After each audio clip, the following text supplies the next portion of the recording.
Bonjour à tous et bienvenue pour notre matinale. Ce matin, je vous invite à la lecture de 1 Thessaloniciens au chapitre 5 et nous lirons le verset 16 à 22. Soyez toujours dans la joie, priez sans cesse, remerciez Dieu en toutes circonstances. Telle est pour vous la volonté que Dieu a exprimée en Jésus-Christ.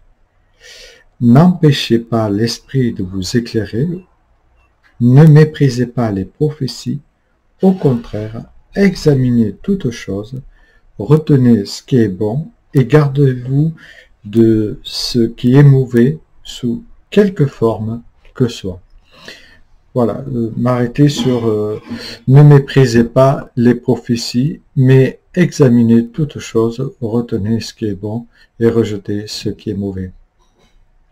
La plupart d'entre nous qui sommes chrétiens avons déjà entendu un frère ou une sœur nous dire avec cette expression bien déterminée, Dieu m'a dit que pour toi ou pour quelqu'un d'autre. Pour ma part, il est clair que Dieu parle encore aujourd'hui, la preuve en est dans ce texte de 1 Thessaloniciens, et qu'il utilise des personnes, et même il peut nous utiliser nous-mêmes aussi, pour annoncer des événements futurs à venir.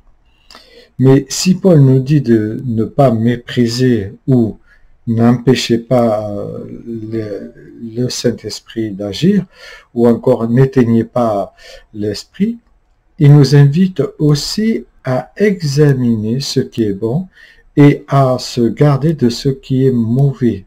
Le texte est assez clair dans quelle que soit la version que nous pouvons lire. Cela signifie que l'expression « Dieu m'a dit que » sortant de la bouche d'un frère ou d'une sœur bien intentionnée, demande à être examinée toujours à la lumière de l'Écriture, qui elle-même est tout entière inspirée de Dieu, utile pour convaincre, pour corriger, nous dit Timothée. La lettre à Timothée. Nous avons tous un jour assisté à des révélations malheureusement qui étaient rocambolesques, que ce soit dans un culte, dans une réunion de prière ou dans un partage. Et le comble, c'est que personne n'a osé recadrer la personne, la sœur ou le frère qui partait dans un certain délire, de peur de vexer. Pourtant, Dieu nous dit d'examiner et de recadrer quand c'est nécessaire. Ce texte ici nous dit clairement que le chrétien, malheureusement, même s'il est en Christ, il y a cette lutte en lui, donc il le rend faillible. Et si une personne vient me voir en disant « Dieu m'a dit que », par sagesse, je mettrai mes sens spirituels en éveil, et même pas en éveil, en alerte, car même les plus grands serviteurs de Dieu peuvent se tromper. Jésus l'a dit lui-même, l'esprit est bien disposé, mais notre chair est faible. Et parfois, nous voulons faire parler la chair à la place de l'esprit. Donc, il est primordial d'éviter ces dérives-là, entre guillemets charismatiques, parce que si elles étaient vraiment charismatiques, elles ne seraient pas à éviter, de ceux qui ne pensent qu'à se mettre justement en avant en disant « Dieu m'a dit ceci ou cela, le Seigneur m'a parlé ». Tout un tas d'expressions qui sont employées par certains chrétiens tout simplement pour faire ressortir leur niveau spirituel ou leur relation spirituelle avec Dieu.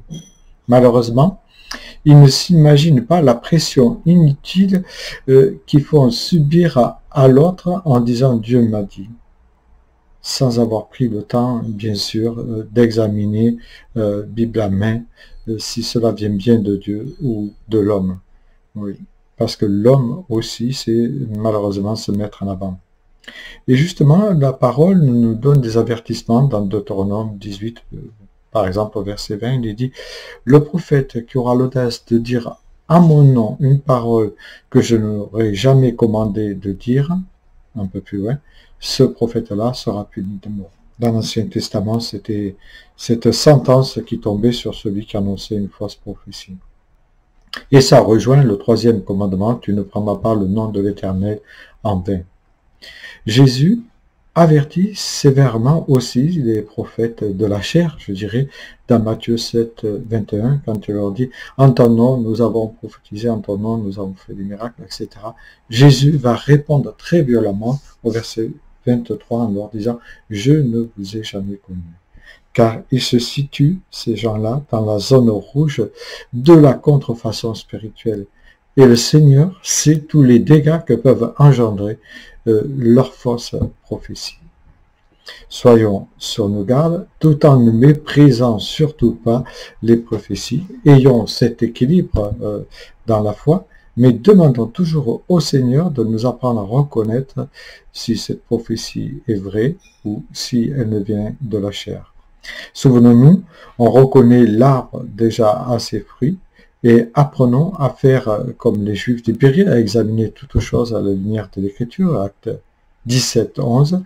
Même si le Seigneur nous invite à être prudents comme des serpents et doux comme des colombes, il nous dit toujours de laisser l'Esprit diriger notre vie afin de ne pas obéir justement aux désirs qu'anime l'homme livré à lui-même.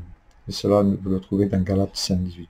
Oui, que le Seigneur te donne discernement et sagesse pour avoir la bonne démarche à suivre pour lui rendre tout simplement gloire plutôt que de te mettre toi en avant.